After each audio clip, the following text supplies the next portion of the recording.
중국이 한국인들을 대상으로 충격적인 일을 벌였습니다. 이 중국 공항에 도착한 전 세계 사람들 중 오직 한국인들만 모조리 골라 한쪽으로 모으더니 충격적인 일을 벌인 것인데요. 이에 제대로 열받은 한국이 결국 비장의 카드를 꺼내들었습니다. 이 중국이 넘지 말아야 할 선을 넘자 더 이상 참지 않겠다는 것인데, 예상 밖 한국의 강력한 반격에 중국 전역이 발칵 뒤집혔습니다. 지금부터 이 놀라운 내용 최고 수익률에서 여러분들에게 전해드리겠습니다. 이 중국 정부가 한국발 입국자에 대한 한국의 방역 강화 조치에 맞서 최근 폐지한 입국자 전수 코로나 검사를 한국발 입국자에게만 시행하겠다는 충격적인 발표를 했습니다.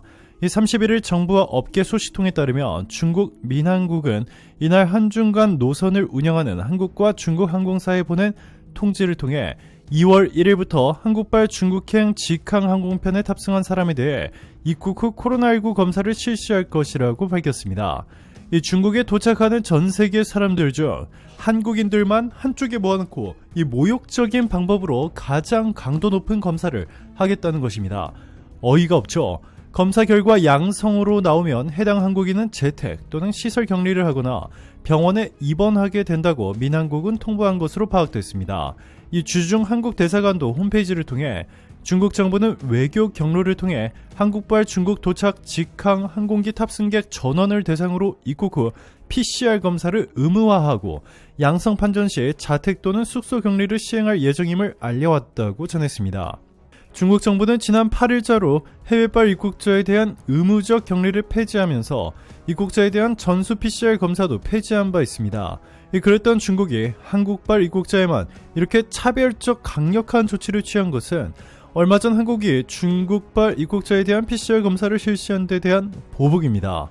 30일 투자 전문 매체인 베렌스에 따르면 영국에 기반을 둔 조사 회사인 에어PTT는 제로 코로나 정책을 시행했던 다른 국가가 개방 이후 확진자가 증가한 사례를 조합한 결과 중국의 코로나 확진자가 올해 1월 말에서 2월 초 사이에 정점을 찍을 것으로 전했습니다.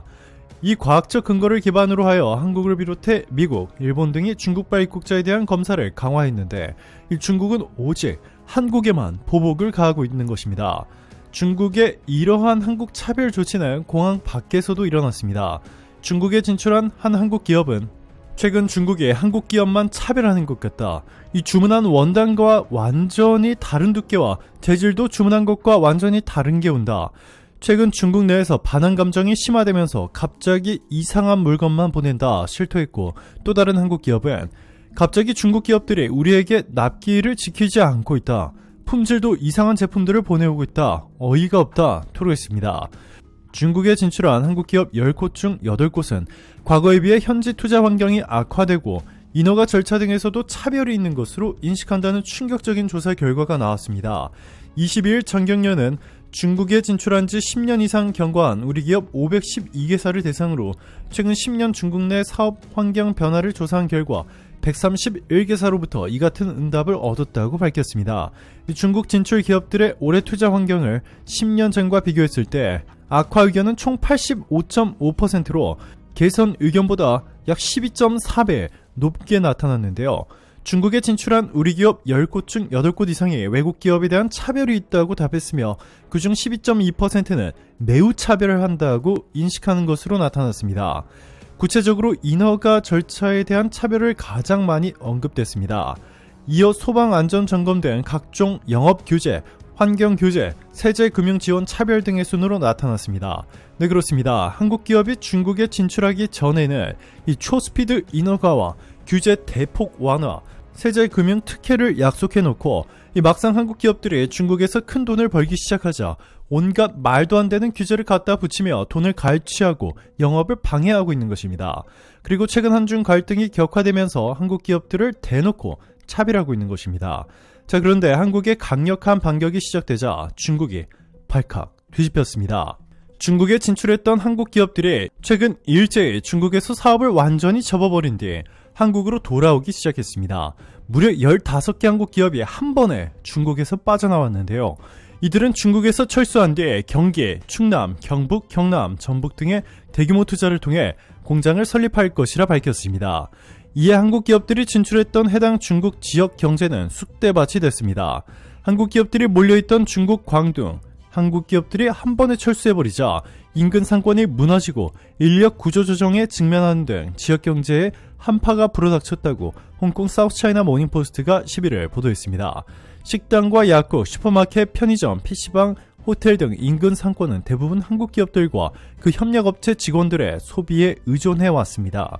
후이저우에서 식당을 운영하는 리빙 씨는 한국 기업들이 철수하기 이전에는 월 7만 위안, 약 1,200만 원까지 매출을 올렸지만 지금은 하루에 고작 몇백 위안만 손해질 뿐이라며 저녁에 두세 테이블 손님이 있는 게 전부라고 한숨을 쉬었습니다.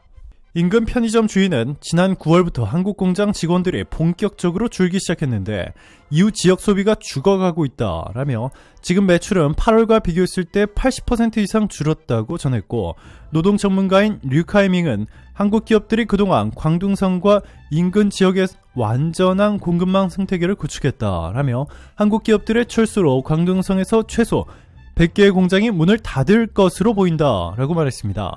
실제로 후이저우와 100km 떨어진 광둥성 둥관에 있는 한 중국 제조업체는 한국 기업들의 주문을 더는 받지 못해 대규모 적자를 내자 직원들에게 단축 근무를 시키거나 휴가를 보내고 있습니다. 이 공장 직원은 회사 측은 강제 해고를 피하기 위해 단축 근무나 휴가 등으로 수입이 줄어들어 생계가 어려워진 직원들이 스스로 퇴사하기를 바라는 것 같다라고 전했습니다. 수년 전 한국 기업들의 주문이 밀려들 때는 이 회사 직원이 1만여 명에 달했으나 지금은 3천여 명으로 줄었고 지금은 파산 위기에 내몰렸습니다. 이렇게 중국 지역 경제가 완전히 쑥대밭이 되었지만 한국 기업들은 절대 다시는 중국에 돌아가지 않겠다고 천명했습니다. 미국도 때마침 중국을 향해 시원한 복수를 해주었습니다. 미국 정부가 중국산 가짜 위조품이 시장을 선도하고 있다는 보고서를 발표했습니다. 중국의 채팅 앱 위챗을 콕 집어 위조품 시장의 온상으로 지목했습니다. 로이터 통신은 미국 정부가 이 같은 내용을 담은 악명 높은 시장 보고서를 31일 발간했다고 보도했습니다. 미국 세관이 압수한 위조품, 해적판 상품 중 75%는 중국산이거나 중국에서 홍콩으로 넘어간 상품으로 집계됐습니다. 미국 통상대표부는 가장 큰 위조품 플랫폼 중 하나로 중국을 대표하는 채팅 앱 위챗을 지목했습니다. 위챗은 사용자 규모가 10억 명을 넘는 초대형 플랫폼입니다. 보고서는 위챗이 손쉽게 위조품 유통 및 판매를 할 수 있는 전자상거래 생태계를 제공했다고 지적했습니다. 아울러 미국 통상대표부는 오프라인 시장 7곳을 포함해 중국에 본사를 둔 알리익스프레스, 바이두, 왕판, DH게이트, 핀도더, 타오바오 등이 여전히 악명 높은 시장 리스트에 올라있다고 전했습니다. 앞서 미국 정부는 2022년 2월 위챗의 소유주 텐센트와 알리바바가 운영하는 온라인 쇼핑몰을 이 리스트에 추가했습니다. 이뿐만이 아닙니다. 미국 정부가 중국 간판 기술 기업인 화웨이의 인텔과 퀄컴을 포함한 미국 기업들의 부품 공급을 전면 차단하는 방안을 추진 중이라고 블룸버그 통신에 30일 보도했습니다. 화웨이는 도널드 트럼프 전 대통령 재임 시절 미 정부의 수출 통제 명단에 오른 터라 화웨이를 상대로 한 미 업체들의 부품 공급은 4년 가까이 제한을 받아왔습니다. 바이든 행정부 일각에서는 여기서 한술 더 떠 화웨이에 대한 미국 회사들의 부품 판매 자체를 전면 금지하는 방안을 지지하고 있다고 이 사안을 잘 알고 있는 인사들은 블룸버그에 전했습니다. 한마디로 그냥 끝나버린 것이죠. 이 트럼프 정부는 2019년 5월 안보상의 이유로 미국 기업들이 화웨이에 부품을 공급할 때 허가를 받도록 의무화했고 2020년 5월부터는 미국의 장비를 사용해 부품을 생산한 외국 기업들에도 화웨이에 부품을 공급할 때 미국 기업들과 마찬가지로 미 정부의 허가를 받도록 하는데 화웨이에 대한 규제를 강화한 바 있습니다. 바이든은 여기에 더해 모든 부품 판매를 완전히 중단시켜버리는 훨씬 더 강력한 조치를 취하겠다는 것입니다. 이미 네덜란드와 일본이 미국에 동참한 만큼 한국마저 여기에 동참한다면 사실상 중국은 완전히 고립되어 버리게 됩니다. 이에 진짜 위기를 느낀 중국 갑부들은 일제히 중국을 빠져나와 싱가포르를 향했습니다. 중국 코로나19 방역 정책과 조세 정책 등의 환멸을 느낀 중국의 슈퍼리치들이 싱가포르로 향하고 있다고 로이터 통신이 31일 보도했습니다.